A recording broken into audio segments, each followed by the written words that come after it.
Hey, what up, Whiskey Thoughts? It's your boy Frankie P, and we out here.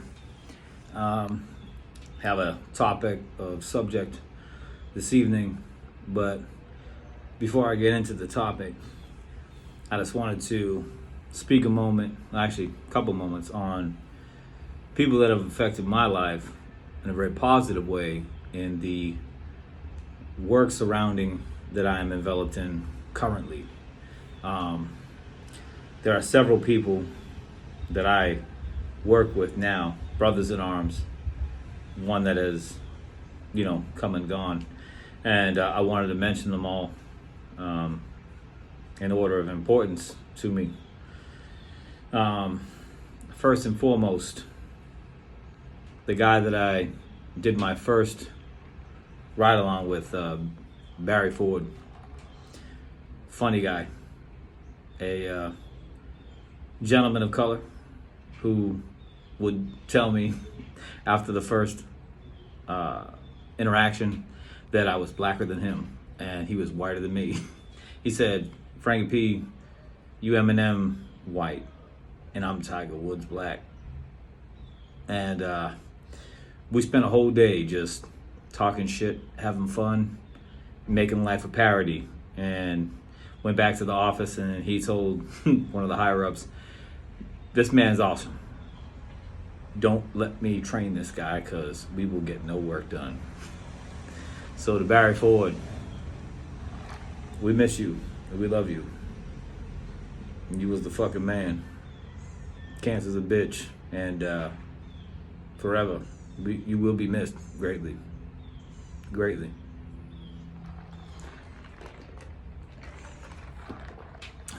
Secondly, my boy Damien, first ride along, first person I worked with, and I said to myself, "Are you fucking serious? Does this guy really want me to do all this shit?" Like, he was so strict and to the point. But one of the more personal people I've ever been with at the job, telling me the importance of getting a new home and sustaining good terms with his wife.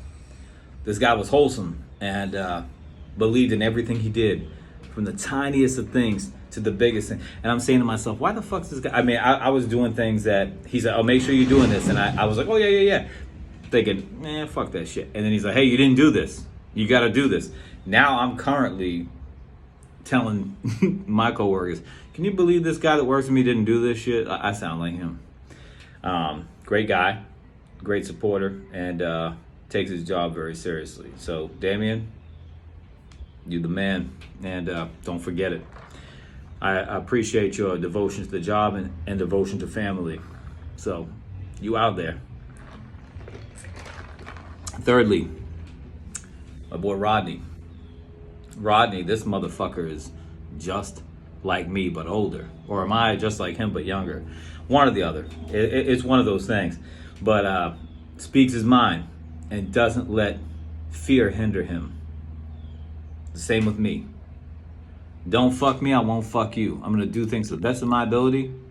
By all means, make sure that you reciprocate. Make sure you take care of me, I'll take care of you, and I will uphold the name of what I represent. So to Rodney, you the man. Let's have a sip. And finally, my boy, Kevin. This guy is like second dad that took first place. He is more of a dad than my dad's dad. He is company elite. He is all about doing what's right, doing what's loyal, doing what's respectful, and taking care of yourself at the same time. He does all those things. He runs the gamut. And I seen him today, and he goes, "Oh, you know what you need? You don't need that crappy ass plastic cup. You need a real whiskey glass." And like Damien as well earlier, both these guys gave me much support and told me how excellent I was at what I do and to keep doing it. Kevin had ulterior motives, but that's between me and Kevin. But Kevin's a good motherfucker too. Kevin and Damien, thank you for all your support. Rodney also very supportive in a different angle with my my artistic abilities. So Rodney, thank you for that. But yeah, Kevin hit me today, you know, telling me, you know, hey, do what you do, and stop drinking apple juice and stop drinking sweet tea, and that's whiskey. I know you don't want to believe it, but it's whiskey. It's got some ice in there, so it's probably a little watered down, but still whiskey. Thank you, Kev, Rodney, Damien, and Barry. Subject at hand today. Can you be best friends with the opposite sex? My best friend is a female. But can you be best friends with the opposite sex with A, your partner knowing, B, your partner not knowing them, C, both of the above? I don't know, is that a weird thing? I don't know. I see why some people are threatened, right? My wife's beautiful. My best friend's beautiful. They both beautiful.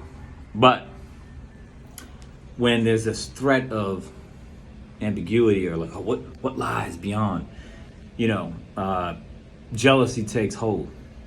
Can you be friends with the opposite sex? Is it something that y'all can maintain? Have you ever dealt with that before? Did you deal with jealousy? Have you dealt with acquaintances, not even best friends, just acquaintances? And if so, how was it ended? Did it end with you being best friends and staying with the best friends with your partnerships ending, best friendships ending? How did it go? How did it turn out for you? My best friend has been part of my life for several years. Not as many as my wife, but I feel like this fondness to her. But as a sister, my wife would beg to differ, judging by the size of my best friend's ass, because I'm an ass man, and it's a whole inside joke, but funny shit nonetheless. But can you maintain that? You know, I would rather have the love of Sweet Lacey from the inside rather than the outside. Some people are inherently good in here, and you can't let out there take over. You know what I'm saying? You can't let sexual tension, sexual innuendo, sexual suppression, sexual, whatever it is you want to call it, sexual, you can't let it control you. Because I have some of the sweetest, most passionate love with my wife that holds me just fine. But you can always have love for others. I still love some of my exes, you know? I have love for Jen. I have love for Claudes because they've taught me different things. They've taught me different aspects of my life that I was not addressing at the time that I now am aware of, and I utilize those lessons as life skills to push me forward. I think there's so much potential that surrounds us that we never stop and take a minute to think about it. But I think we really need to stop and think about it. So, can you have a best friend that's the opposite sex? How many of you have those? How many of you don't? How many of you lost? How many of you gained? Let me know in the comments below. Share, like, subscribe. People, we had good dialogue with the last video with alcohol. This one is deeper. Bring it to the table, bring it to Frankie P, bring it to the others. We're going live soon. We're going live. I want people calling in, talking about real life situations, real life experience. I want to hear from the 18s to the 80-year-olds. I want to hear from everybody. 80-year-olds probably have the most fucked up stories, let me tell you right now. I've heard some shit from my wife about her grandparents that I was like, I'm talking mid-bar, shooting a goddamn pistol. We ain't gonna touch that just yet. I mean, wait, that never happened. Hearsay, allegedly. But let me know what you think. Let me know your thoughts in the comments below. I love y'all. I love y'all support. We starting at 60. We ending at 6 million. And we have that big ass crowd. We're gonna do something special. We're gonna do something special every increment up. I promise you. Whiskey Thoughts with Frankie P. I love y'all. Keep those eyes tuned. I'll catch you soon. Later.